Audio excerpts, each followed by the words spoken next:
إن الحمد لله نحمده ونستعينه ونستغفره ونعوذ بالله من شرور أنفسنا ومن سيئات أعمالنا من يهده الله فلا مضل له ومن يضلله فلا هادي له وأشهد أن لا إله إلا الله وحده لا شريك له وأشهد أن محمدا عبده ورسوله أما بعد فإن خير الحديث كتاب الله وخير الهدي هدي محمد صلى الله عليه وسلم وشر الأمور محدثاتها وكل محدثة بدعة وكل بدعة ضلالة وكل ضلالة في النار أما بعد فأعوذ بالله السميع العليم من الشيطان الرجيم من همزه ونفخه ونفثه بسم الله الرحمن الرحيم رب اشرح لي صدري ويسر لي أمري واحلل عقدة من لساني يفقهوا قولي بسم الله الرحمن الرحيم إن الله وملائكته يصلون على النبي يا أيها الذين آمنوا صلوا عليه وسلموا تسليما اللهم صل على محمد وعلى آل محمد كما صليت على إبراهيم وعلى آل إبراهيم إنك حميد مجيد اللهم بارك على محمد وعلى آل محمد كما باركت على إبراهيم وعلى آل إبراهيم إنك حميد مجيد. اچھا جناب، ہمارے الحمدللہ سورۃ البقرہ کے 7 رکوع مکمل ہو چکے ہیں، اور آج کی گفتگو کے اعتبار سے ایک دو بنیادی چیزیں میں عرض کر دوں کہ پچھلی دفعہ میں نے آپ کو یہ بات ڈیٹیل سے بتائی تھی کہ سورۃ البقرہ کے اندر اللہ تبارک و تعالی نے سابقہ امت مسلمہ یعنی بنی اسرائیل، جو ابراہیم علیہ السلام کے دوسرے جو بیٹے تھے سیدنا اسحاق، ان کے بیٹے سیدنا یعقوب علیہ السلام ان کی اولاد میں سے تھے، جن کو ہم یہود بھی کہتے ہیں اور عیسائی بھی، نصارہ بھی. تو ان میں سے خصوصاً یہود کے بارے میں اللہ تبارک و تعالیٰ نے بیان کیا کہ ان کے اندر کون کون سی خرابیاں پیدا ہوئیں جن کے باعث اللہ تعالیٰ نے ان کو اپنی گرفت میں لیتے ہوئے وہ منصب جس پہ وہ پچھلے 2000 سال سے فائز تھے، یعنی ان پر 2000 سال سے اللہ تبارک و تعالیٰ کا فضل و کرم تھا، اور ان میں سے بھی 1400 سال ایسے تھے کہ کبھی ایسا نہیں ہوا کہ کوئی نہ کوئی اللہ کا نبی ان میں موجود نہ ہو. ایک نبی جب فوت ہوتا تھا وہ اپنے فوت ہونے سے پہلے کسی اور ہی نبی کو خلیفہ بنا کر جاتا تھا، اور اس طرح یہ نبوت کی چین جو ہے تقریباً 1400 سال تک ان کی چلتی رہی. تو امت میں جو خرابیاں پیدا ہوئیں اس امت کے اندر، ان پر اللہ تبارک و تعالیٰ نے ان کے خرابیوں کے عوض جو ان پر عتاب فرمایا اس کا بھی یہاں پر ذکر کیا، اور وہاں پر پھر ان کی جتنے بھی واقعات ہیں ان کے بعد جو اللہ تعالیٰ نے کنکلوڈ کیا ہے اس پہ چند مورل لاز اللہ تعالیٰ نے اپنے یونیورسل ٹروتھس ارشاد فرمائے ہیں. ان میں سے پہلا یونیورسل ٹروتھ جو ہے وہ پچھلے درس میں ہو گزرا ہے، وہ میں ریپیٹ کرتا ہوں. اس کے بعد آج جو یونیورسل ٹروتھ آئیں گے آپ یہ یاد رکھیں. جیسے اللہ تبارک و تعالیٰ کی فزیکل لاز کی جو دنیا ہے اس کے اندر رولز چلتے ہیں، جیسے جو ہے گریوٹی کا رول ہے، اسی طریقے سے جو ہے وہ تھرموڈائنمکس کے رولز ہیں، اسی طریقے سے اللہ تعالیٰ کی جو مورل جو انوائرمنٹ ہے اس کے جو رولز ہیں وہ اس صورت کے اندر آئیں گے. تو پہلا یونیورسل ٹروتھ یہ آیا تھا، بسم اللہ الرحمن الرحیم، یہ پچھلے رکوع کے آخری آیات میں، وَضُرِبَتْ عَلَيْهِمُ الذِّلَّةُ وَالْمَسْكَنَةُ، ہم نے ان کے اوپر تھوپ دی ذلت اور رسوائی، یہود کے اوپر. کس وجہ سے؟ کہ انہوں نے اللہ تعالیٰ کی نافرمانی کی، اللہ تعالیٰ کے انبیاء کی دعوت کو قبول نہیں کیا، اور قبول کیا تو بعد میں اس کو ٹیمپر کیا اور انبیاء کرام کو تکالیف تھی. ان پر تھوپ دی گئی ذلت والمسکنہ اور غربت، وباءوا بغضب من اللہ، اور اللہ تعالیٰ کی طرف سے وہ غضب کے مستحق ہوئے. ذالک بانہم کانوا یکفرون بآیات اللہ، یہ اس وجہ سے تھا کہ وہ اللہ تعالیٰ کی آیات کا انکار کرتے تھے. یہ نہیں تھا کہ وہ مانتے نہیں تھے، عقیدے میں مانتے تھے، اپنے عمل سے انکار کرتے تھے. کفر کا لفظی مطلب ہے انکار کرنا. ایک تو ہے عقیدے کا کفر، وہ تو ویسے ہی فارغ ہے. ایک ہے عمل کا کفر، ماننا لیکن اپنے عمل سے اس کو ڈیمانسٹریٹ نہ کرنا. جیسا کوئی شخص یہ مانتا ہے کہ 5 وقت نماز پڑھنی چاہیے لیکن نماز نہیں پڑھتا، عقیدے میں مسلمان ہے، عمل میں وہ کفر کر رہا ہے. اللہ تبارک و تعالیٰ کی اس جو فرضیت ہے اس کا انکار اپنے عمل سے کر رہا ہے. کافر تو وہ نہیں ہوگا لیکن اس کا عمل کفر والا ہوگا. وَيَقْتُلُونَ النَّبِيِّينَ بِغَيْرِ الْحَقِّ، اور بغیر کسی وجہ کے انبیاء کرام علیہ السلام کو وہ قتل کر دیا کرتے تھے. ذَلِكَ بِمَا عَصَوْا وَكَانُوا، یہ اس وجہ سے تھا کہ وہ نافرمان تھے، وَكَانُوا يَعْتَدُونَ، اور وہ حد سے بڑھنے والے تھے. یہاں پر 7واں رکوع مکمل ہوا تھا. آج انشاءاللہ ہم 8ویں رکوع سے شروع کرتے ہیں، اور اس کے شروع میں ہی وہ امپورٹنٹ آیت آ رہی ہے جس کو آج کل منکرین حدیث نے اور جدید سکالرز نے ایک نیا فتنہ کھڑا کیا ہے دین الہی کی شکل کے اندر. ایک بھائی جو ادھر بیٹھا نا جی، وہی جو اس طرف متوجہ ہو، سارے جو ہے نا اس طرف اشارہ نہ کیا کریں، آپ میری طرف متوجہ رہیں. وہ جو بیٹھا ہوا ہے اس کو پتہ چل جائے گا کس طریقے سے آنا ہے دوسرے دروازے سے. یہ وہ آیت اب آنے لگی ہے، آیت نمبر 63. بسم اللہ الرحمن الرحیم. ان الذین آمنوا، بے شک جو لوگ ایمان لائے، یعنی کہ مسلمان صحابہ کرام علیہم رضوان، والذین ہادوا، اور جو یہودی ہیں، والنصارى، اور عیسائی ہیں، والصابئین، اور صابی ہیں. یہ ابراہیم علیہ السلام کی دین کی بگڑی ہوئی شکل تھی. ان کے اندر ستارہ پرستی، اس طرح کی جو ہے وہ توہمات آ چکی تھی. من آمن باللہ والیوم الآخر، ان میں سے جو بھی اللہ کے اوپر ایمان لائے اور آخرت کے دن پر، وعمل صالحا، اور نیک اعمال کرے، فلہم اجرہم عند ربہم، تو ان کے رب کے ہاں ان کے لیے اجر موجود ہے. ولا خوف علیہم ولا ہم یحزنون، اور نہ ان کے اوپر کوئی خوف ہوگا اور نہ ہی وہ غمناک ہوں گے. اب اس پوری آیت کے اندر ایمان بالرسالت کا ذکر کوئی موجود نہیں ہے. اس کو انہوں نے پک کر کے ایک فتنہ کھڑا کر دیا کہ جی انبیاء کرام پر ایمان لانا ضروری نہیں ہے، یہ سارے نبی جو جتنے بھی ادیان دنیا میں موجود ہیں، جب اللہ پر اور آخرت پر ایمان لاتے ہیں تو یہ سفیشینٹ ہے، رسولوں پر ایمان ضروری نہیں ہے. اور اسی قسم کا ایک فتنہ جو ہے وہ دین الہی کی شکل میں مغل بادشاہ اکبر اعظم نے بھی قائم کیا تھا ہمارے سب کانٹیننٹ کے اندر. تو جہاں تک یہ بات ہے نا کہ تمام دین کی بنیاد ہر دین کی ایک ہے، اس میں کوئی شک نہیں ہے، وہ آگے آئے گا کہ تمام دین ایک ہی دین کی بگڑی ہوئی شکلیں ہیں. تمام انبیاء کرام علیہ السلام کو اللہ تعالیٰ نے اسلام کا دین دے کر ہی بھیجا. ان الدین عند اللہ الاسلام، the only acceptable religion in the sight of Allah is Islam. اللہ کے حضور قابل قبول دین صرف اسلام ہے. اور پھر اللہ تعالیٰ نے سورہ آل عمران میں ہی 85 نمبر آیت میں فرمایا وَمَن يَبْتَغِي غَيْرَ الْإِسْلَامِ دِينًا فَلَن يُقْبَلَ مِنْهُ وَهُوَ فِي الْآخِرَةِ مِنَ الْخَاسِرِينَ.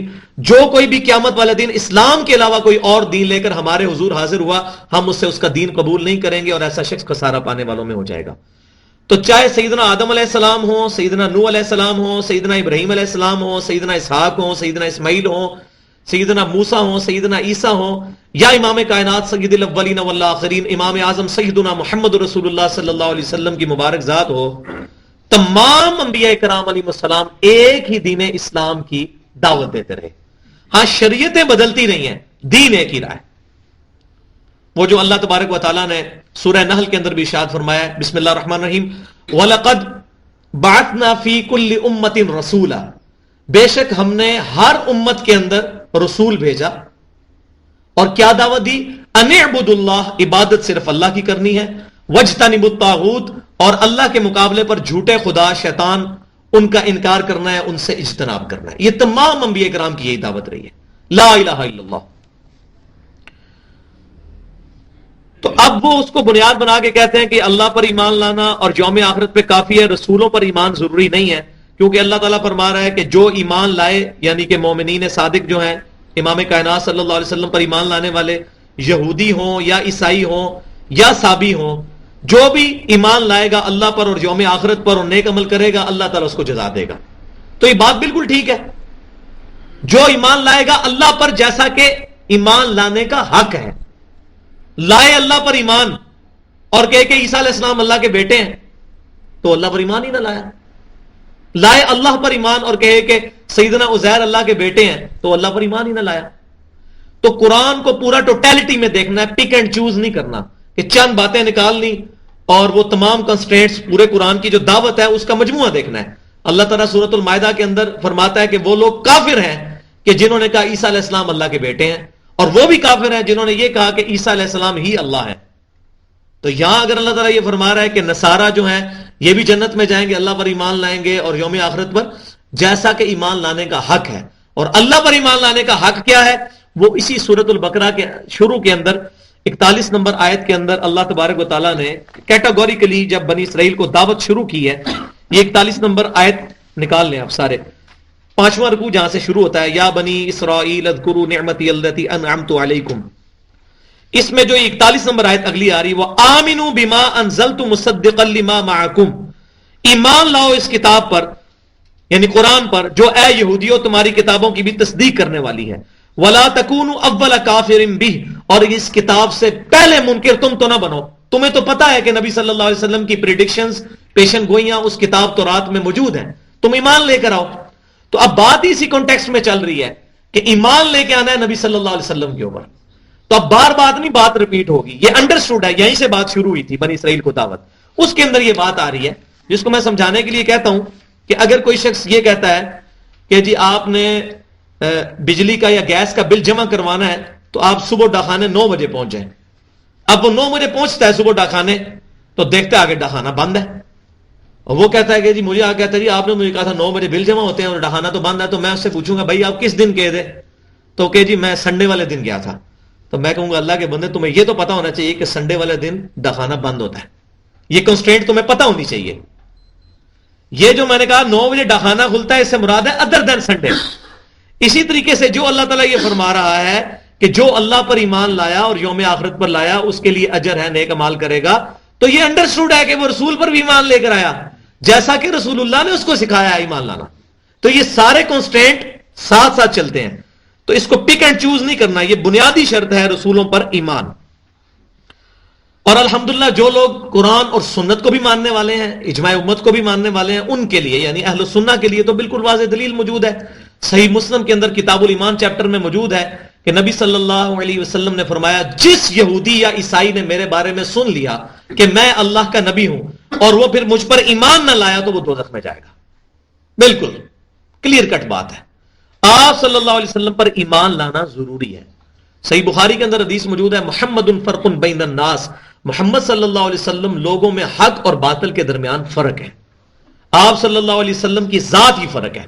آپ صلی اللہ علیہ وسلم کی ذات کو لے کر چلیں گے تب ہی اللہ تک پہنچیں گے، کیونکہ اللہ تبارک و تعالیٰ تک پہنچنے کا اب واحد ذریعہ امام کائنات صلی اللہ علیہ وسلم کی مبارک ذات ہے.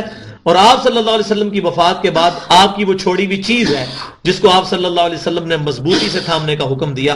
حجۃ الوداع کے موقع پر المستدرک للحاکم کے کتاب العلم چیپٹر میں صحیح سند کے ساتھ 318 نمبر حدیث ہے انٹرنیشنل نمبرنگ کے مطابق کہ امام کائنات صلی اللہ علیہ وسلم نے حجۃ الوداع کے موقع پر اپنی وفات سے 2.5 مہینے پہلے ارشاد فرمایا میں اپنے بعد تم میں 2 ایسی چیزیں چھوڑ کے جا رہا ہوں جن کو مضبوطی سے پکڑ لوگے کبھی گمراہ نہیں ہوگے. ایک اللہ کی کتاب اور دوسرے اس کے رسول صلی اللہ علیہ وسلم کی سنت. اور سنت وہ ہے جو صحیح حدیث سے ڈرائیو ہوگی، کسی بندے کی من پسند نہیں. کوئی بندہ سمجھے جی میرے خیال میں یہ سنت ہے. سنت کا واحد سورس دنیا کے اندر صحیح حدیث ہے.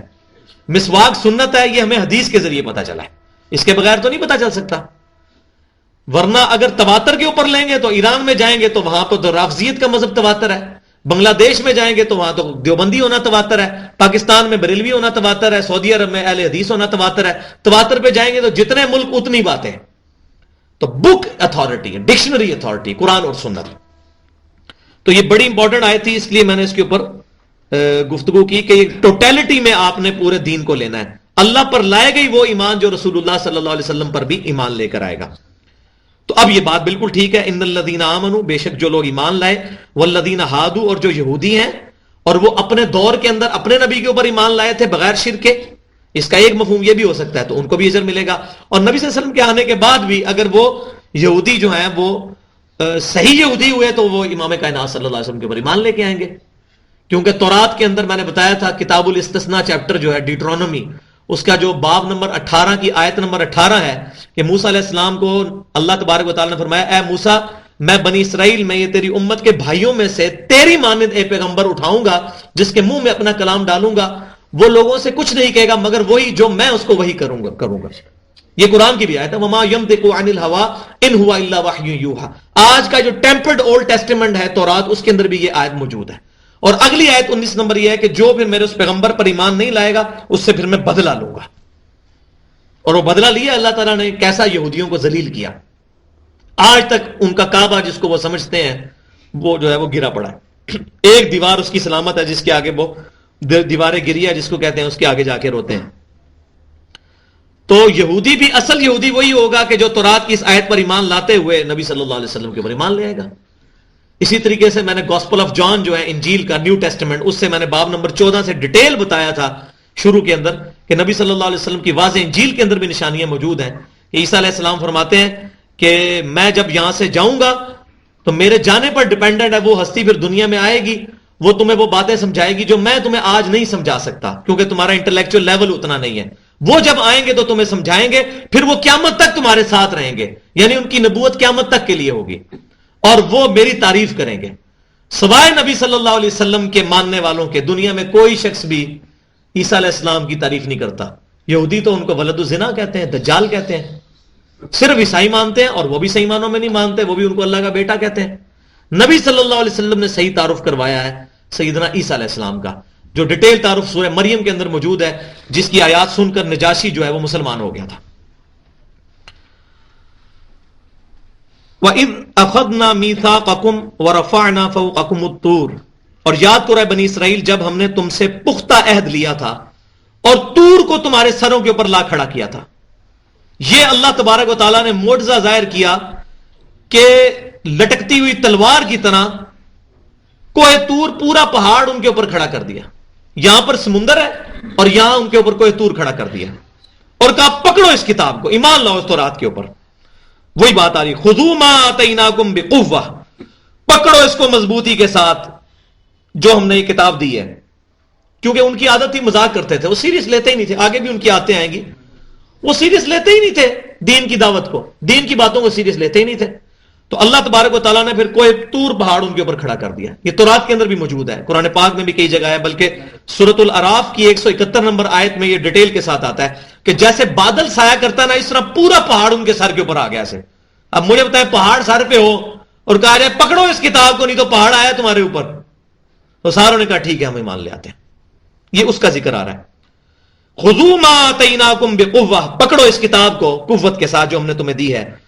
وَاذْكُرُوا مَا فِيهِ لَعَلَّكُمْ تَتَّقُونَ، اور جو اس کے اندر نصیحت ہوئی ہے اس کو پکڑ لو، اس کو یاد رکھو تاکہ تم تقوی حاصل کر سکو. ثُمَّ تَوَلَّيْتُم مِّن بَعْدِ ذَلِكَ، مگر افسوس اس کے بعد تم اس سے بھی پھر گئے. کیسی ایک محبت کی داستان چل رہی ہے.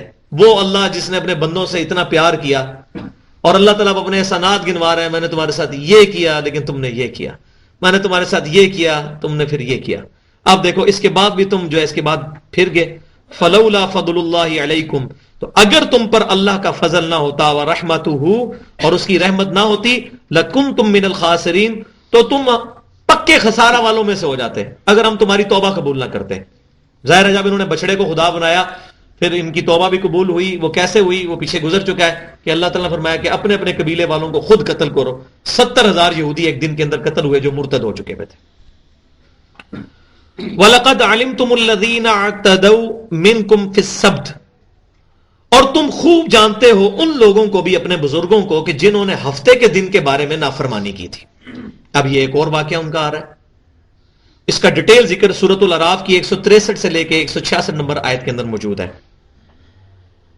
ہوا کیا تھا کہ اللہ تبارک و تعالیٰ نے ان کو آزمایا کہ ہفتے والے دن آپ شکار نہیں کر سکتے سمندر سے. اور وہ سورۃ الاعراف میں آتا ہے کہ مچھلیاں اللہ تعالیٰ نے آزمائش کے لیے ہفتے والے دن ہی بھیجی. ان کی نظروں کے سامنے چھلانگیں مارتی تھی ایسی مچھلیاں، ان کا دل کرتا ہم پکڑیں، لیکن اللہ کی طرف سے پابندی. جیسا کہ آج کے بھی اس معاشرے کے اندر برائیاں اور بے حیائی کے مواقع بالکل عام ہیں، جو چاہے بے حیائی کر سکتا ہے، لیکن ہم گناہوں سے کیوں بچتے ہیں؟ اللہ کی وجہ سے. اللہ دیکھ رہا ہے، اللہ کا یقین ہے، accountability of the day of judgment, قیامت والے دن کی جواب دہی کا خوف ہے کہ انسان بچ جاتا ہے. تو ظاہر ہے ان کے اندر بھی پھر 3 گروہ ہو گئے. ایک گروہ جو ہے اس نے کہا جی ہم تو یہ حرکت نہیں کریں گے. دوسرا گروہ وہ کہ جنہوں نے کہا جی جنہوں نے ہیلا کر لیا.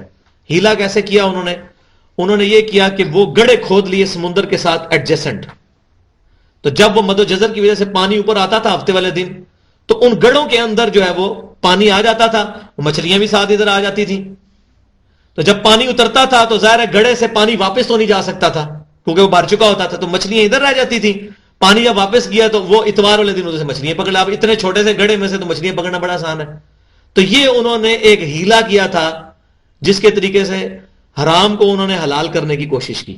تو ظاہر ہے یہ اللہ تبارک و تعالیٰ کو تو اللہ تعالیٰ تو دلوں کے حال جاننے والا ہے. جس طرح ہمارے جو ہے وہ فقہ حنفی کی جو مشہور کتاب ہے ہدایہ، اس کے اندر بھی اس قسم کے بڑے ہیلے لکھے ہوئے ہیں جو شریعت کے ساتھ مذاق ہیں. مثال کے طور پر ایک یہ لکھا ہوا ہے کہ اگر ایک خاوند کے پاس سونا ہے جو کہ نصاب کی لمٹ تک پہنچ چکا ہے تو سال پورا ہونے سے ایک دن پہلے وہ اپنی بیوی کو گفٹ کر دے. تو سال پورا نہیں ہوا، اس پہ زکات ہی کوئی نہیں. تو جب بیوی کا سال پورا ہونے لگے تو وہ ایک دن پہلے خاوند کو گفٹ کر دے. کتاب الحیل ہیلے کا چیپٹر پورے کا پورا بنا ہوا ہے ہدایہ کے اندر. تو جس کو قرآن کی مثل سمجھتے ہیں. اب اس کے اوپر اگر ٹاپک پہ بات کی جائے تو گھنٹوں چاہیے کہ کیا کچھ جنازہ نکالا ہوا ہے کتاب و سنت کا انہوں نے، اور وہ سارے جھوٹ امام حنیفہ رحمۃ اللہ علیہ کی طرف منسوب کیے ہوئے ہیں. حالانکہ جو ہدایہ کا مصنف ہے اس کے اور امام حنیفہ رحمۃ اللہ علیہ کے درمیان کم از کم جو ہے وہ 500-600 سال کا وقفہ ہے. پتہ نہیں اس کو خواب میں آگے بتایا امام حنیفہ نے، نعوذ باللہ. تو امام حنیفہ رحمۃ اللہ علیہ اللہ کی بارگاہ میں بھری ہیں کیونکہ انہوں نے فرمایا میرا کوئی بھی فتویٰ کتاب و سنت کے خلاف ہو اس کو دیوار پہ مار دو. انہوں نے اپنی قبر باری نہیں کی ہے. کسی بھی شریف آدمی کو یہی بات کرنی چاہیے کہ میں کوئی پیغمبر تو ہوں، میری بات غلط بھی ہو سکتی ہے، صحیح بھی. جو میری بات کتاب و سنت کے مطابق ہو، اجماع کے مطابق ہو وہ لے لو، جو خلاف ہو وہ چھوڑ دو. الحمدللہ کئی باتیں چھوڑ بھی دی ہمارے حنفی بھائیوں نے. مثال کے طور پر امام ابو حنیفہ رحمۃ اللہ علیہ کی طرف منسوب قول الموطا امام محمد کے اندر موجود ہے کہ وہ کہتے تھے مدینہ حرم نہیں ہے. فتاوی علمگیری میں بھی لکھا ہے مدینہ حرم نہیں ہے ہم حنفیوں کے نزدیک. لیکن بخاری اور مسلم کے اندر کم از کم 70 حدیثیں موجود ہیں مدینے کے فضائل پہ کہ مدینہ حرم ہے. نبی صلی اللہ علیہ وسلم فرماتے ہیں کہ ابراہیم علیہ السلام نے مکے کو حرم بنایا تھا، میں مدینے کو حرم بناتا ہوں قیامت تک کے لیے. مدینے کا کوئی یہاں سے درخت نہ اکھاڑا جائے، گھاس نہ اکھاڑی جائے، اس کی عزت کی جائے. اے اللہ مدینے کی محبت ہمارے دل میں مکے کی طرح کر، بلکہ اس سے بھی زیادہ کر. اور صحیح بخاری میں یہ بھی الفاظ موجود ہیں، حضرت عمر کہتے تھے اے اللہ مجھے مدینے میں شہادت کی موت دے. مدینے میں موت مانتے تھے. تو الحمدللہ مدینے کا حرم ہونا، آج بھی وہاں آپ دیکھیں وہ حرمین لکھا ہوتا ہے. مسجد نبوی میں بھی آپ جائیں تو سڑک پہ لکھا ہوتا ہے الی الحرم، اور حرم شریف کی طرف الی الحرم، خانہ کعبہ شریف پہ. تو آج کے دیوبندی بریلوی جو ہمارے حنفی بھائی ہیں انہوں نے بھی یہ بات مان لی ہے. تو ہم کہتے ہیں بھائی اتنا بڑا بلنڈر جب آپ نے مان لیا کہ آپ کے امام کو اتنی بڑی غلطی لگی تو باقی چیزیں بھی اپنی ریویو کرو. بلکہ احمد بریلوی صاحب نے تو بڑی پیاری بات فتاوی رضویہ میں لکھی. انہوں نے کہا کہ امام حنیفہ کہتے تھے مدینے کو حرم نہیں مانتے تھے، تو ٹھیک ہے کہتے ہوں گے، ہمیں تو نبی صلی اللہ علیہ وسلم کی حدیثیں پہنچ چکی ہیں، ہم کیسے نبی صلی اللہ علیہ وسلم کی حدیثیں چھوڑ دیں؟ ہم تو مدینے کو حرم کہیں گے. پھر انہوں نے پوری نعت بھی لکھی حاجیو آؤ شہنشاہ کا روزہ دیکھو، اور انہوں نے مدینے کے حرم ہونے پہ پوری نعت بھی لکھی. تو یہ ماشاءاللہ اچھی بات کوئی بھی کرے ہم اس کو ماننے کے لیے تیار ہیں، لیکن یہ ہٹ درمی نہیں ہونی چاہیے. یہ نہیں کہ افتؤمنون ببعض الکتاب وتکفرون ببعض، یہ ایک اور یونیورسل ٹروتھ ہے جو اس کے اندر آئے گا ابھی آگے جا کے. تو ایسا نہیں ہونا چاہیے. تو لہٰذا یہ میں نے یہاں انصاف سمجھا کہ آج کے دور کا بھی فتنہ جو ہے وہ ہیلوں کا میں آپ کے سامنے تھوڑا سا اس کو ایلیبوریٹ کر دیتا اس کانٹیکسٹ میں.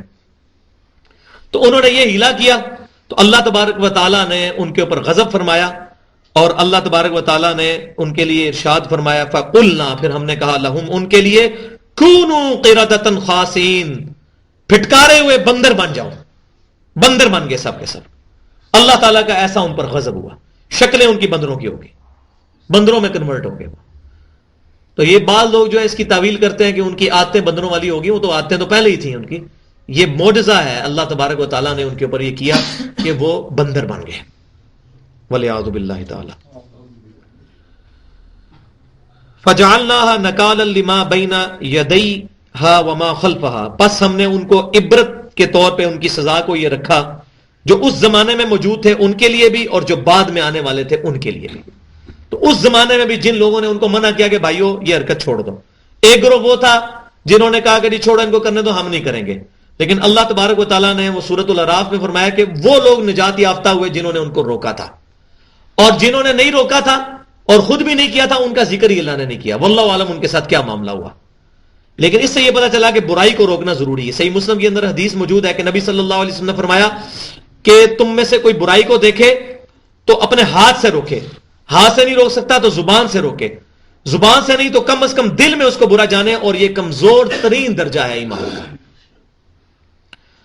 تو اللہ تبارک و تعالیٰ فرماتا ہے کہ ان کی اس سزا کو ہم نے عبرت کے طور پر باقی رکھا، ان لوگوں کے لیے بھی وما خلفہا، اور ان کے بعد میں جو آنے والے لوگ تھے ان کے لیے بھی، وموعظۃ للمتقین، اور پرہیزگاروں کے لیے ہم نے اس کو واعظ بنا دیا تھا، اور آج تک واعظ ہے، قیامت تک کے لیے واعظ ہے کہ جو لوگ بھی اللہ تعالیٰ کے احکام کے اندر ہیلے کریں گے، جیسا کہ میں نے ڈیٹیل سے بتایا کہ انہوں نے ہیلا کیا ہفتے کے دن کے بارے میں اور کہا جی ہم ہفتے کو تو نہیں شکار کر رہے، اتوار کو کر رہے ہیں، حالانکہ گڑھے پہلے کھودے تھے، اور پھر میں نے آپ کو ہدایہ سے مثال دے کے یہ ساری باتیں سمجھائیں۔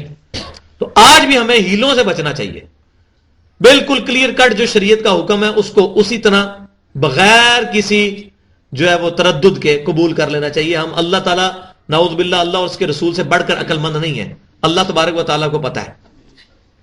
اور آج کل لوگ کہہ دیتے ہیں جی جناب وہ حلال کے بغیر تو گزارا ہی نہیں چلتا، حرام کے بغیر اس لیے تھوڑا بہت یہ چلتا ہے، کر لیتے ہیں، تو اس کے لیے وہ بڑے قسم کے ہیلے اور اس طرح کی حرکتیں کرتے ہیں۔ بلکہ میں اپنے آفس کی آپ کو بات بتاؤں، وہ آفس میں ایک ہمارا جاننے والا ہے، تو وہ کام کیا کرتا ہے جی، وہ کہتا ہے جی میں تو کاروبار کرتا ہوں۔ کاروبار کیا کہ آفس کے جو کنسٹرکشن کے کام ہے وہ بغیر ٹھیکیداروں کو دیتے ہیں، اور ٹھیکیدار جو ہے ظاہر ہے کہ وہ بولی لگتی ہے، جس ٹھیکیدار کی سب سے کم قیمت ہوتی ہے اس کو ٹھیکہ ملتا ہے، تو وہ بار ٹھیکیدار سے بات کر لیتا ہے کہ بھئی تمہیں میں ٹھیکہ اس صورت میں دوں گا کہ جب تمہیں یہ ٹھیکہ ملے گا تو اتنے پیسے بیچ میں سے میرے ہوں گے، تو 5-6 ٹھیکیداروں کی طرف سے جب آئے گا تو میں یہ تمہارے والے کو اوکے کر دوں گا۔ تو کہتا ہے میں تو کوئی حرام نہیں کما رہا، تو حالانکہ وہ اس پوسٹ کی وجہ سے ہی تو حرام کما رہا ہے، کہہ رہا جی میں تو اس ٹھیکیدار سے لے رہا ہوں، میں حکومت کے پیسوں میں سے تو نہیں لے رہا۔ تو یہ ہیلے بازیاں، تو انسان کے اندر خود مفتی بیٹھا ہوا ہے، اللہ تعالیٰ نے گناہ وہ جو تیرے دل میں کھٹکے پتہ چل جاتا ہے۔ وَإِذْ قَالَ مُوسَىٰ لِقَوْمِهِ، اور یاد کرو جب موسیٰ علیہ السلام نے اپنی قوم سے کہا، اب یہ ایک اور ان کا جرم کی داستان شروع ہونے لگی ہے۔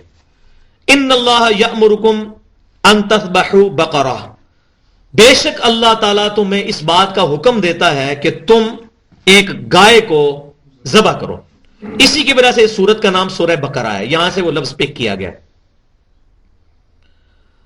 قالوا اتتخذون ہزوا، تو وہ کہنے لگے کہ اے موسیٰ علیہ السلام آپ ہم سے مذاق کر رہے ہیں، وَلِعَاذُ بِاللَّهِ قَالَ أَعُوذُ بِاللَّهِ أَنْ أَكُونَ مِنَ الْجَاهِلِينَ، موسیٰ علیہ السلام نے کہا کہ میں اللہ کی پناہ مانگتا ہوں کہ میں جاہلوں میں شامل ہوں، میں مذاق کر رہا ہوں، یہ شریعت کی بات کر رہا ہوں۔ میں ان کے ذہن میں یہ بات آئی کہ یہ کیا، یہ اللہ تبارک تعالیٰ کو گائے ذبح کر کے کیا لینا ہے؟ اصل مسئلہ کیا تھا کہ گائے ان کے لیے متبرک تھی، وہ تورات سے ہمیں پتہ چلتا ہے، وہ گائے کی عزت کرتے تھے، ٹھیک ہے۔ تو اب انہوں نے بات کو ٹالنے کے لیے کہا کہ جی اللہ تعالیٰ گائے کے ساتھ کیا غرض ہے، تو آپ مذاق کر رہے ہیں ہمارے ساتھ کہ گائے ذبح کرنی ہے، لیکن اللہ تبارک و تعالیٰ اس سے 2 رزلٹ کروانا چاہتا تھا، نکالنا چاہتا تھا اس واقعے سے، وہ آگے آ رہے ہیں۔ تو موسیٰ علیہ السلام نے کہا کہ میں اللہ کی پناہ مانگتا ہوں اس بات سے کہ میں جاہل بنوں، میں تم سے مذاق نہیں کر رہا۔ قالوا ادع لنا ربک یبین لنا ما ہی، تو اب انہوں نے بات تو مانی نہیں تھی سیدھے طریقے سے، تو انہوں نے پہلا معنی یہ رکھا کہ جی آپ اپنے رب سے یہ دعا کیجئے کہ وہ ہمیں بتائے کہ وہ گائے کس قسم کی ہونی چاہیے۔ حالانکہ یہ پہلی بات ہی مان لیتے ہیں نا، گائے ذبح کرو جس طرح ہم بھی کرتے ہیں سنت ابراہیمی، تو کر دیتے ہیں۔ اگر یہی چکر ادھر ہوتا تو گائے اس کلر کی ڈھونڈنی پڑتی تو کتنی مصیبت بنتی، تو فوراً ہی اس کو قبول کرتے اور گائے کو ذبح کر دیتے۔ ہمارا رب ہمیں بتائے کہ جی وہ گائے کیسی ہو۔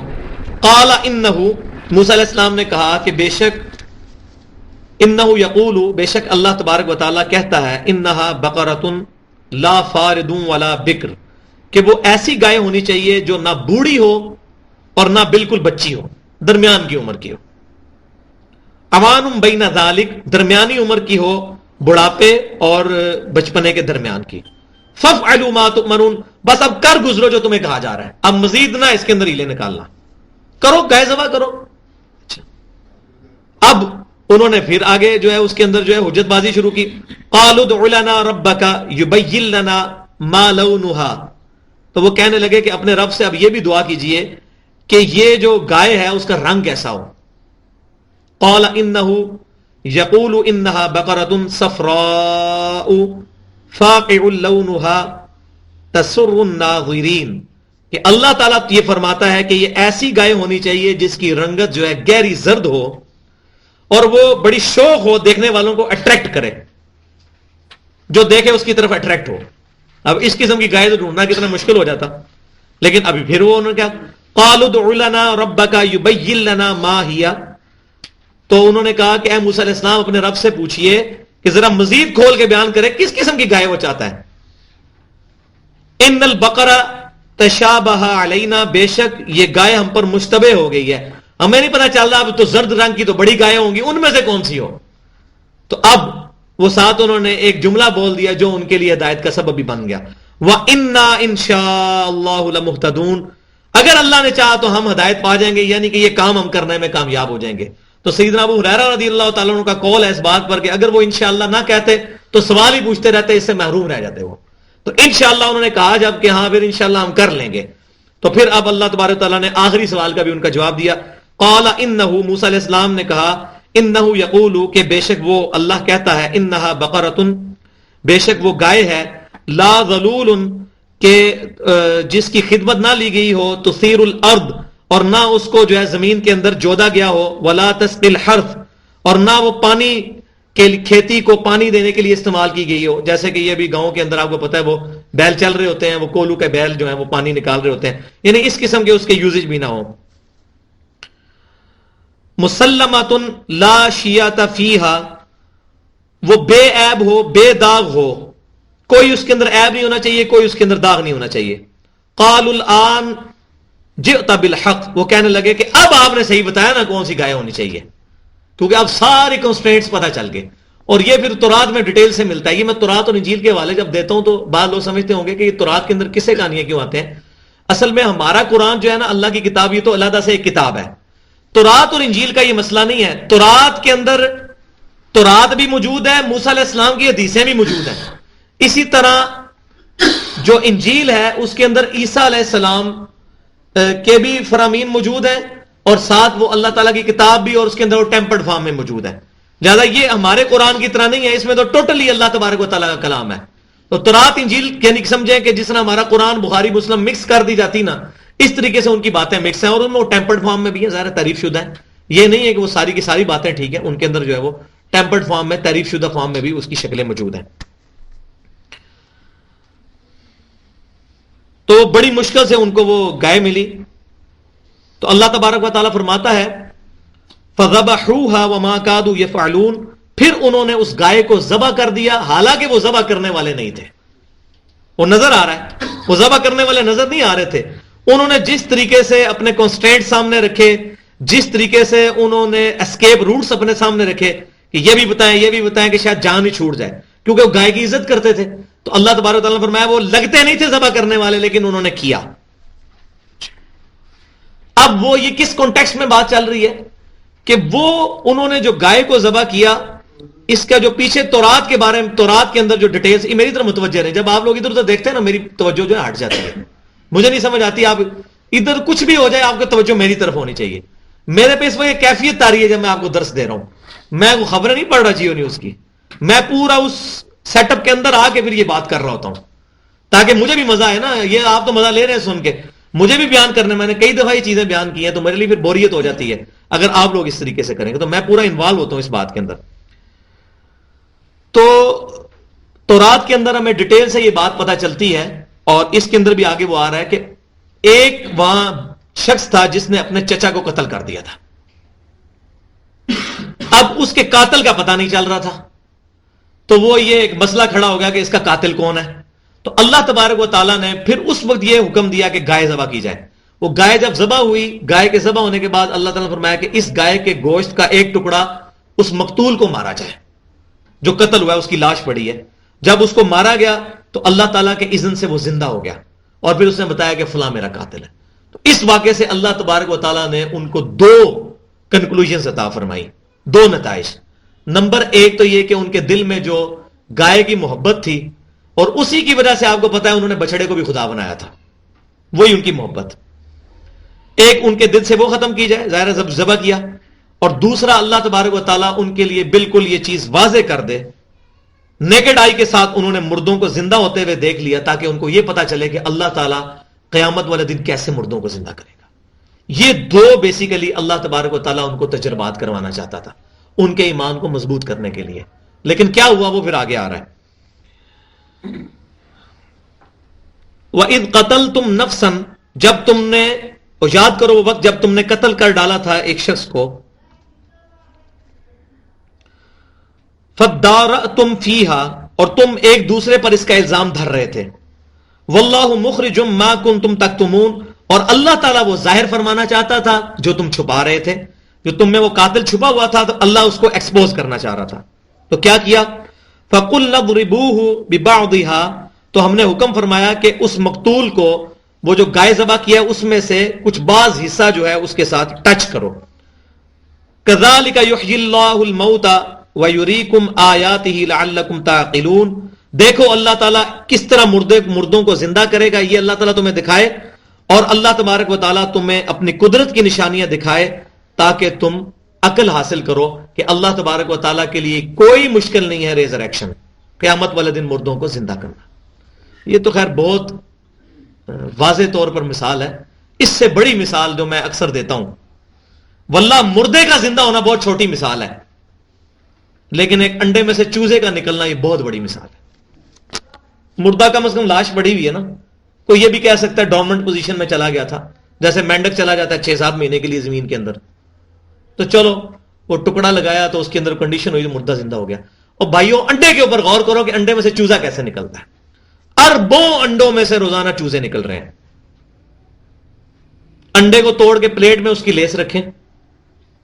زمین و آسمان کے سارے انٹلیکچوئلز کو ہم دعوت دیتے ہیں کہ اس لیس کو یوز کر کے ہمیں چوزا تو بڑی دور کی بات ہے، ایک چوزے کی چونچ بنا کے بتا دیں.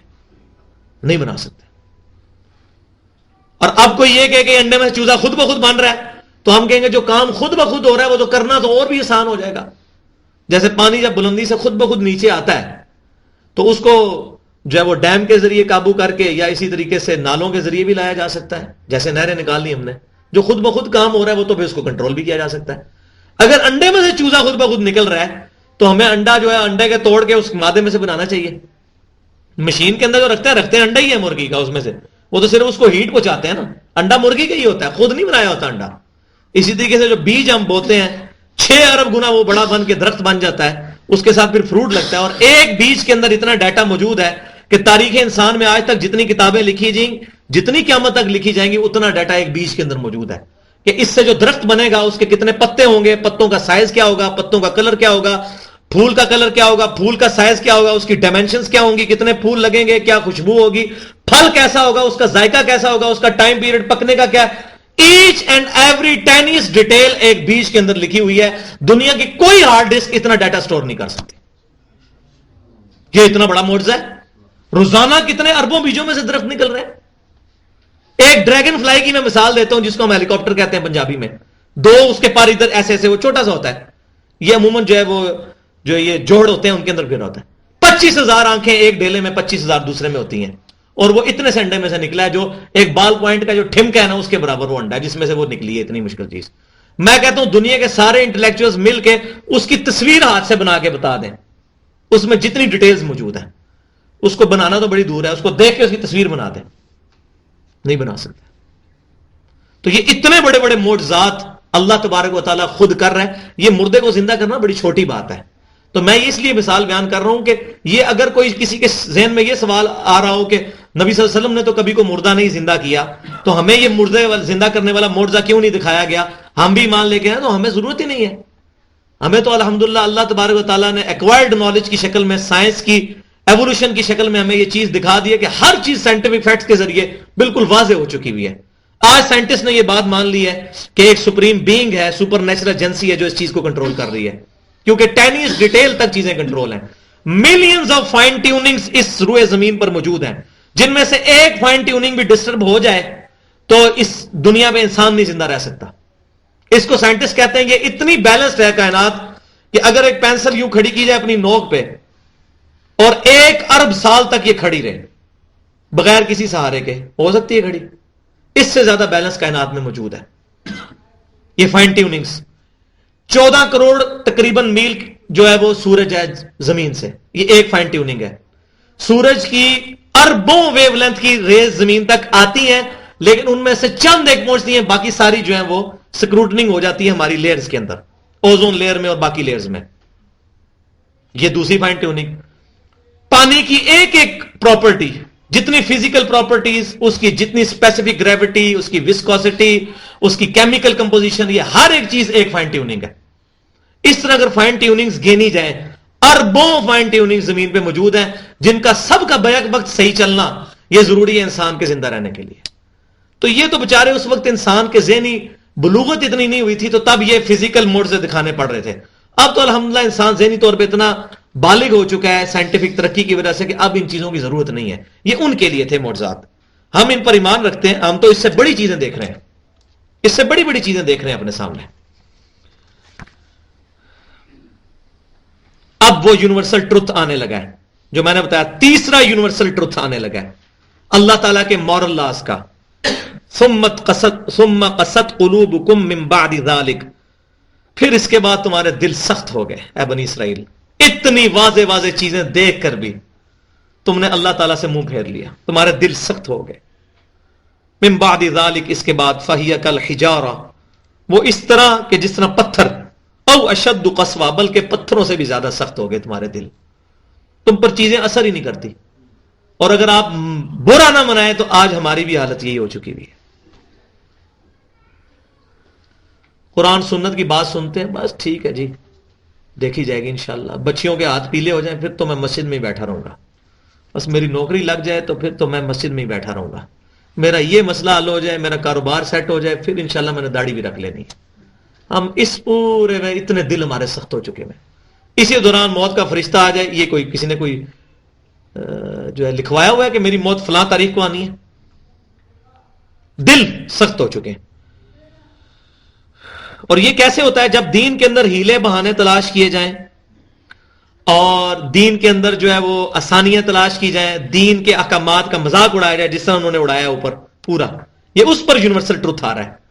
تو آج بھی اگر ہماری امت کے اندر یہ سارے معاملات ہیں تو اسی کی وجہ سے وہ 1400 سال کی وہ امت تھی لاڈلی، جس میں 1400 سال تک انبیاء کرام کی چین نہیں ٹوٹی. 2000 سال تک اللہ تعالیٰ نے ان کے سر پر جو ہے وہ تاج رکھا ہے کہ وہ فضلناہ علی العالمین، سارے جہانوں پر ان کو جو ہے فضیلت عطا فرمائی. تو آج بھی ہمیں بھی دیکھ لیں، ہمیں بھی 1400 سال تقریباً ہو چکے ہیں اور ہماری حالت تو بہت پہلے سے خراب ہو چکی ہوئی ہے والعیاذ باللہ. حالانکہ ہماری کتاب صحیح شکل میں موجود، سنت صحیح شکل میں موجود. وَإِنَّ مِنَ الْحِجَارَةِ لَمَا يَتَفَجَّرُ مِنْهُ الْأَنْهَارُ. اب اللہ تعالیٰ ٹانٹ کر رہا ہے ایک مثال کے طور پر کہ نہیں یار پتھروں سے کیا سخت تم لوگ، پتھر بھی ایسے ہیں کہ جن کے اندر سے بعض اوقات نہریں بہہ پڑتی ہیں، ان سے بھی آنسو نکل آتے ہیں. وَإِنَّ مِنْهَا لَمَا يَشَّقَّقُ فَيَخْرُجُ مِنْهُ الْمَاءُ. اور ان میں سے ایسے بھی ہیں جو کہ پھٹ پڑتے ہیں اللہ تبارک و تعالیٰ کے خوف کی وجہ سے اور ان میں سے پانی نکل پڑتا ہے. یہ چشموں کی مثال، یہ ایک ادب کی بھی مثال دی جا رہی ہے کہ دیکھو ان پتھروں کے اوپر غور کرو. اور ویسے یہ فزیکلی بھی بات ٹھیک ہے، سورہ بنی اسرائیل میں بھی آتا ہے کہ کوئی ایک ذرہ بھی ایسا نہیں ہے جو اللہ تعالیٰ کی تسبیح نہ بیان کر رہا ہو مگر تم ان کی تسبیح کو سمجھتے نہیں ہو. یہ ساری چیزیں اللہ کی تسبیحات بیان کر رہی ہیں. وَإِنَّ مِنْهَا لَمَا يَهْبِطُ مِنْ خَشْيَةِ اللَّهِ. اور ان میں سے ایسے بھی پتھر ہیں جو کہ خوف الہی کے مارے گر پڑتے ہیں. کئی پہاڑ جو ہیں ان کے اوپر سے پتھر گر پڑتے ہیں اللہ کے خوف کے مارے. اب ان چیزوں کو ہم سمجھ نہیں سکتے، لیکن آج ہمیں سائنس بتا رہی ہے. آج سے پہلے ہمیں یہ بات نہیں پتا تھی کہ یہ جو پودے ہیں ان کی بھی فیلنگز ہیں. اب سائنٹیفک فیکٹس کے ذریعے میں چیزیں پتا چلی ہیں کہ پودے روتے بھی ہیں، خوش بھی ہوتے ہیں، لیکن ہمیں تو نہیں پتا چلتا. اس لیے پتھروں کی بھی کوئی فیلنگز ہوں گی. تو جو سائنس ترقی کرے گی تو یہ بھی انشاءاللہ متشابہات محکمات میں بدلیں گے. اور یہ چیزیں سنریہم آیاتنا فی الآفاق وفی انفسہم حتی یتبین لہم انہ الحق. ان قریب زمین و آسمان میں ان کی اپنی جانوں میں ہم ان کو ایسی نشانیاں دکھائیں گے، یہ چیخ اٹھیں گے کہ یہ اللہ کا کلام ہے. تو اللہ تبارک و تعالیٰ فرما رہا ہے کہ ایسے بھی پتھر ہیں جو اللہ کے خوف سے گر پڑتے ہیں. وَمَا اللَّهُ بِغَافِلٍ عَمَّا تَعْمَلُونَ. اور اللہ تعالیٰ تمہارے اعمال سے بے خبر نہیں ہے، اللہ کے علم میں ہے تمہارے کرتوت. افتطمعون ان یؤمنوا لکم وقد کان فریق منہم یسمعون کلام اللہ. اے مسلمانوں تم کیا یہ امید کیے بیٹھے ہو کہ یہ یہودی جو ہیں یہ ایمان لے آئیں گے اور یہ دین قبول کر لیں گے؟ حالانکہ ان میں سے ایک گروہ وہ ہے جو اللہ کا کلام سنتا تھا، تورات کو سنتا تھا، زبور کو سنتا تھا. ثم یحرفونہ من بعد ما عقلوہ وہم یعلمون. اور وہ سننے کے بعد اپنی پورا سمجھ لینے کے بعد اس کو تبدیل کر دیتے تھے، کتاب کو ٹیمپر کر دیتے تھے. وَهُمْ يَعْلَمُونَ، اور وہ جانتے بھی تھے اس بات کو. یہ پھر مولویوں کا ذکر ہو رہا ہے، ان کے مولویوں کا، کہ ان کو علم تھا کتاب اللہ میں کیا لکھا ہوا ہے، جو پہلے ڈیٹیل سے آ چکا ہے، اور وہ اس کو ٹیمپر کر دیتے تھے. یہ تو اللہ تبارک و تعالیٰ یہ کتاب کو محفوظ نہ کرتا تو اس قرآن کے ساتھ بھی یہی اشر ہوتا. یہ تو اللہ تعالیٰ نے گارنٹی لی ہے، اِنَّا نَحْنُ نَزَّلْنَا الذِّكْرَ وَإِنَّا لَهُ لَحَافِظُونَ، اپنے اوپر ذمہ داری لے لی ہے کہ یہ ذکر نصیحت کی چیز ہم نے نازل کی اور ہم ہی اس کی حفاظت کرنے والے ہیں. تو اے مسلمانوں، تم یہ امید کیے ہو یہ مان لے آئیں گے، حالانکہ یہ جب ان کے پاس کتابیں آئی تھی یہ سننے اور سمجھنے کے بعد کتابیں اپنی چینج کر دیتے تھے. یہ تمہارا دین کیسے قبول کریں گے؟ انہوں تو اپنا دین نہیں قبول کیا صحیح معنوں میں. وَإِذَا لَقُوا الَّذِينَ آمَنُوا، اور جب یہ ملتے ہیں ایمان والوں سے، قَالُوا آمَنَّا، کہتے ہیں ہم بھی ایمان لے کر آئے. مسلمانوں سے جب ملتے تھے، یہ منافقین کی بات ہو رہی ہے، یہود کی. وہ منافقین جو مسلمانوں کے ڈر کی وجہ سے اسلام کا اظہار کرتے تھے مسلمانوں کے پاس، اور اپنے جب شیاطین میں جاتے تھے تو کہتے تھے اب تو ان سے مذاق کر رہے ہیں. تو یہ بھی بات یاد رکھیں، پورے قرآن میں یا ایھا الذین نافقوا کہیں نہیں آیا. لہذا قرآن کی آیات کا ترجمہ کرتے ہوئے بڑی احتیاط کی ضرورت ہے. یہ بعض لوگ جہاد کی آیات پڑھتے ہیں سورۃ الاحزاب، سورہ توبہ سے، اور وہ اس میں ایمان والوں کو خطاب ہے کہ کیا ہو گیا تمہارے دل جو ہیں وہ بڑے جو ہیں وہ کمزور ہو گئے ہیں، تم جہاد کی طرف بوجھل دل کے ساتھ اٹھتے ہو، تمہیں کیا ہو گیا، دنیا دار ہو گئے ہو. تو وہ صحابہ کرام پہ ٹھوک رہے ہوتے ہیں آیات. استغفر اللہ. صحابہ کرام نے تو اپنی ایک ایک زندگی کا لمحہ اللہ کے لیے وقف کر دیا تھا. ان کا تو وہ تھا قل ان صلاتی و نسکی و محیایا و مماتی للہ رب العالمین. انہوں نے تو اپنی قربانی، اپنی زندگی، جینا مرنا، ہر چیز اللہ کے لیے وقف کی تھی. یہ اللہ تعالیٰ ان کو نہیں تھا کہہ رہا، یہ منافقین کو خطاب ہوتا تھا یا ایھا الذین آمنوا کہہ کے. کیوں؟ کہ ان کا علم تو صرف اللہ کے پاس تھا کہ یہ منافق ہیں. ایمان والے تو ان کو ایمان والے ہی سمجھتے تھے، وہ دل کا حال تو نہیں کوئی جان سکتا. تو اور دوسرا یہ کہ اللہ تبارک تعالیٰ ان کو تانے سے بھی فرماتا تھا یا ایھا الذین آمنوا، ہاں وہ لوگ جو ایمان لے کے آؤ، بڑا تم دعوے دار ہو ہم ایمان والے ہیں. تو پورے قرآن میں یا ایھا الذین نافقوا کہیں نہیں ہے. لہٰذا یہ آیات کا ترجمہ کرتے ہوئے بڑی احتیاط کرنی چاہیے. اسی طریقے سے بعض اوقات روئے سخن نبی صلی اللہ علیہ وسلم کی طرف نہیں ہوتا، امت کی طرف ہوتا ہے، اور نبی صلی اللہ علیہ وسلم کو خطاب کیا جا رہا ہوتا ہے، اور بعض لوگ اس کو نبی صلی اللہ علیہ وسلم کے اوپر لگا کے گستاخی کے مرتکب ہو جاتے ہیں. اسی لیے میں نے وہ جو سورۃ الانعام کی وہ 116 نمبر آیت کا ترجمہ کیا نا کہ اے سننے والے، اگر تو زمین پر بسنے والی اکثریت کی پیروی کرے گا تو تجھے راہ راست سے گمراہ کر دیں گے. یہ تو اپنے گمان اور اٹکل پچو کے پیچھے چلتے ہیں. اب یہ بیسیکلی تو نبی صلی اللہ علیہ وسلم سے خطاب ہوا ہے، لیکن آپ صلی اللہ علیہ وسلم تو حجت ہے خود، آپ کے ذریعے سے امت کو خطاب ہو رہا ہے اور عام انسانوں کو. لہٰذا یہ اس کا ترجمہ یہ نہیں ہے کہ اے نبی، یہ ہوگا اے سننے والے، جو جس تک یہ دعوت پہنچ رہی ہے. تو یہ قرآن پاک کا فہم آنا چاہیے. بخاری شریف کی حدیث ہے، سیدنا علی کہتے ہیں کہ میں نے نبی صلی اللہ علیہ وسلم سے قرآن کا فہم ہی سیکھا ہے، قرآن کا فہم سیکھا ہے. تو یہ ساری چیزیں پتہ ہونی چاہیے کہ اس وقت روئے سخن کدھر ہے. تو یہ میں نے آج کل یہ ایشو چل رہا تھا، اس وجہ سے میرے ذہن میں آئے، میں نے یہ بات بھی کر دی. تو جب وہ ایمان والوں سے ملتے ہیں تو کہتے ہیں ہم ایمان لے کر آئے. وَإِذَا خَلَا بَعْضُهُمْ إِلَىٰ بَعْضٍ، اور جب وہ تنہا ملتے ہیں بعد میں ایک دوسرے کو، اپنے وہ دوسرے جو پرانے ساتھی ہیں یہودی ان کو ملتے ہیں، قَالُوا أَتُحَدِّثُونَهُمْ بِمَا فَتَحَ اللَّهُ عَلَيْكُمْ لِيُحَاجُّوكُمْ بِهِ عِنْدَ رَبِّكُمْ. اچھا وہ اب کیا کہتے ہیں؟ وہ یہ کہتے ہیں کہ تم ان کے سامنے وہ چیزیں بیان کر رہے ہو.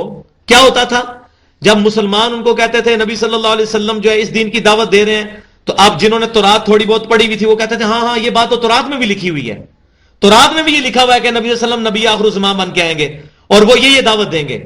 تو اب مسلمان وہ جب لادا ہوتے تو کہتے تھے تم مسلمانوں کو گواہ کر رہے ہو کہ اللہ کے حضور تمہارے خلاف جھگڑا کرے کہ یا اللہ ان کو پتا تھا یہودیوں کو، تو یہ اندر سے ایمان کیوں نہیں لے کے آئے؟ تو تم ان کو نہ بتایا کرو، مسلمانوں کو نہ بتایا کرو تورات کے اندر کیا لکھا ہوا ہے.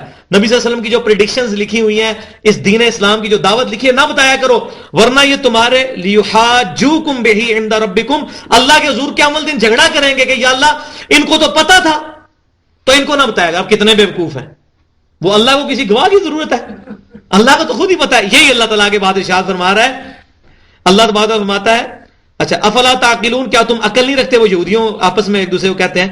اللہ تعالیٰ فرماتا ہے اولا یعلمون ان اللہ یعلم ما یسرون وما یعلنون، کیا انہوں نے نہیں جانا کہ اللہ تعالیٰ ہر وہ چیز جانتا ہے جو یہ ظاہر کرتے ہیں جو یہ چھپاتے ہیں.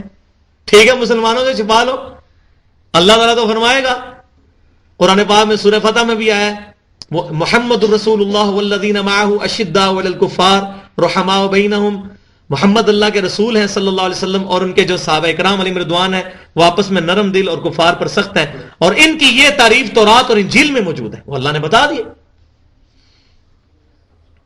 وَمِنْهُمْ أُمِّيُّونَ لَا يَعْلَمُونَ الْكِتَابَ إِلَّا أَمَانِيَّ، اور ان میں سے چند ایک ان پڑھ لوگ بھی ہیں جو کتاب تو کوئی نہیں جانتے، الا امانیہ، مگر ان کی اپنی من مانی خواہشات ہیں، وشفل تھنکنگز ہیں، انہوں نے اپنے کنسپٹ بنائے ہوئے دین کے. یہ آج بھی لوگ موجود ہیں. آپ کو یہ پڑھتے ہوئے اندازہ ہو جائے گا کہ آج کس کیٹیگری کے لوگ اس میں فال کر رہے ہیں.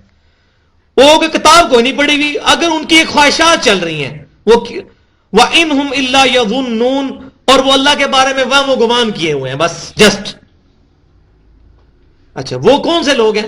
آگے بھی ڈیٹیل ان کی پوری ڈیٹیل کے ساتھ آئے گی کہ ہمارے بھی معاشرے کے اندر ایسے لوگ ہیں کہ جن کو کتاب وہ پڑھتے کوئی نہیں ہے، وہ کہتے ہیں جی دیکھو جی کلمہ تو پڑھ لینا جناب، جنت ہی جانا ہے، پاویں پھیرا لگے دوزخ ہی،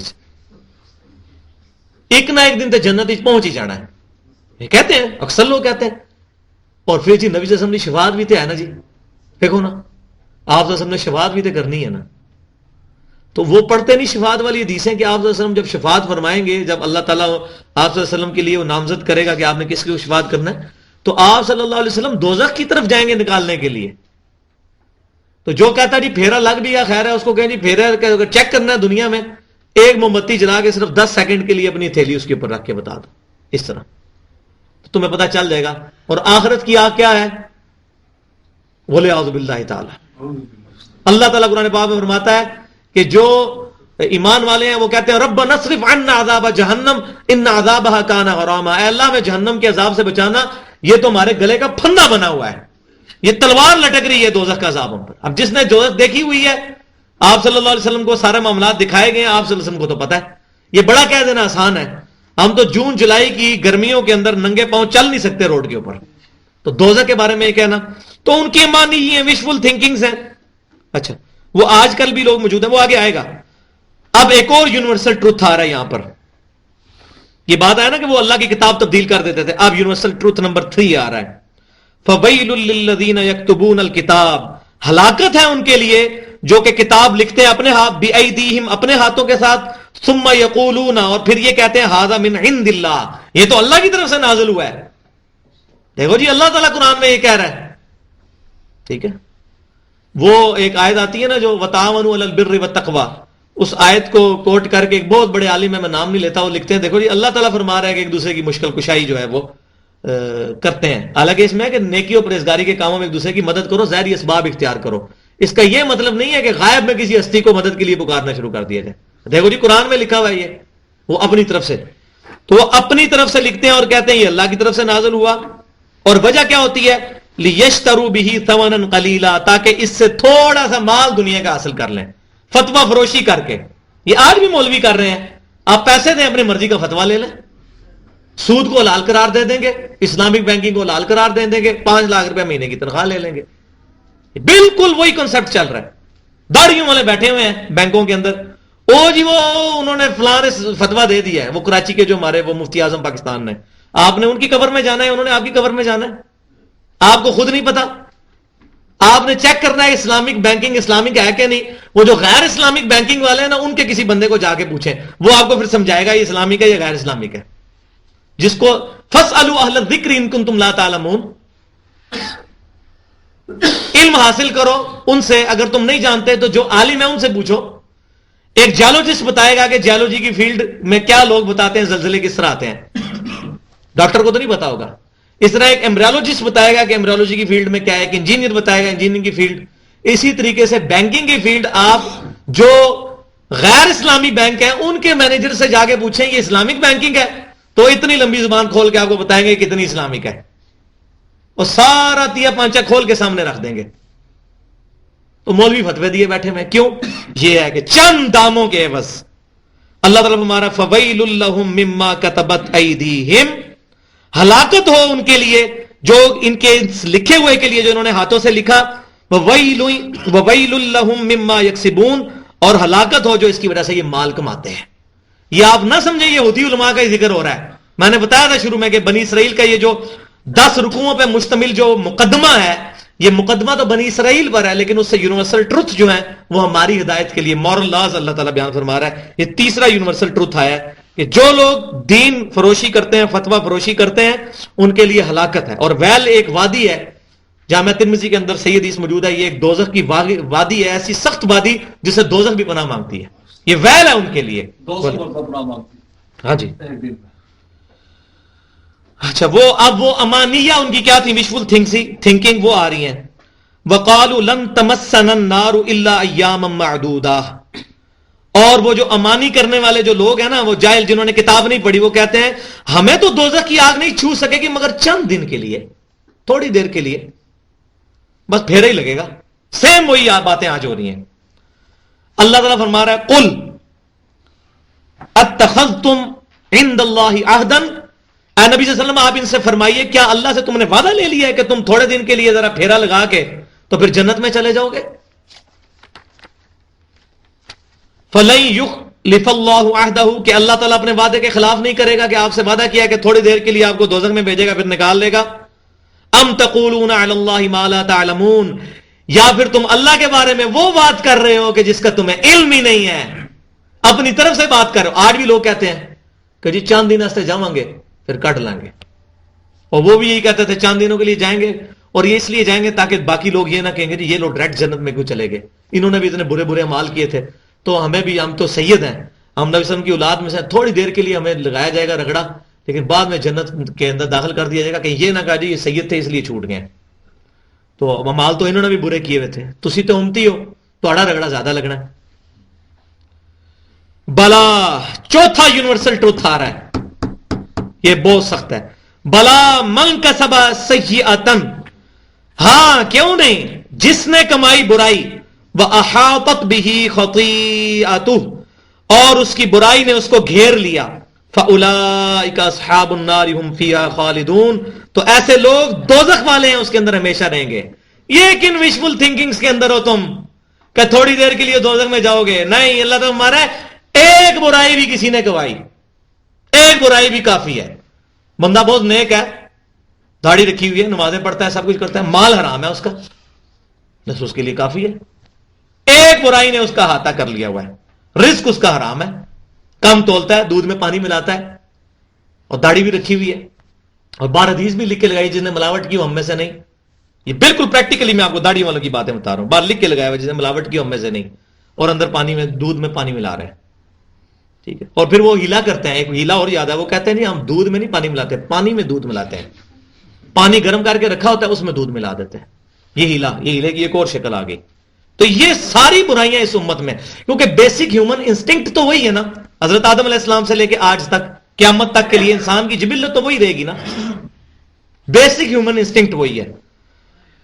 والذین آمنوا، اب وہ سائملٹینیس کنٹراسٹ آ رہا ہے. یہ ہمیشہ اللہ تعالیٰ کی عادت ہے، جب دوستیوں کا ذکر ہوتا ہے پھر ساتھ ایمان والے جو مشکل سے حلال کما کے روکھی جو ہے وہ روکھی سوکھی کھا کے گزارا کریں، ان کو تسلی آتی ہے، بس چند دن کی بات ہے. والذین آمنوا، جو لوگ ایمان لے کر آئے، وعملوا الصالحات، اور انہوں نے نیک اعمال کیے، اولئک اصحاب الجنہ، وہ ہیں جنت والے لوگ، ہم فیہا خالدون، وہ اس کے اندر رہیں گے ہمیشہ ہمیش.